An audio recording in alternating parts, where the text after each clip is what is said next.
Hello! Good afternoon po. Welcome po sa Jollibee at your service. And ako po si Geoffrey Gerland from Bagabag and now here in London. So, hindi po kayo nagkamali ng punta kahit 2 hours lang po ang allotted sa ating business. Pwede po kayong ma-enlighten and ma-empower sa mga witness and teachings and learnings na binibigay ng GFI. Well, of course, basically in 5 years, I'm a nurse and a midwife by profession. And now here in London for about 2 years now, doing my studies and of course, a work. So, there's a difference between working hard and working smart. Ibig sabihin po, ang working hard, you're always making a point na you need to set the time, your effort about the work that you have. And of course, working smart is being on your own, on your time, and you own the business itself.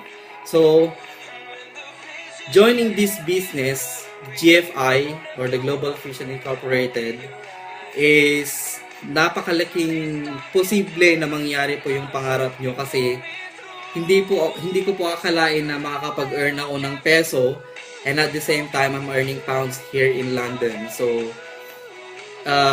napaka privilege po na makapatanggap ng peso dahil kahit malayo ka na sa Pilipinas. And to let you know, hindi lang po ako taga Pilipinas na nakakamit na mga grupo natin, where in fact we are making it international. Ibig sabihin po, ang partners natin na dinidevelop is all throughout the world. We are making it known all throughout the world with GFI. So, it's not only the money that counts, mga kapatid, kundi po yung product mismo.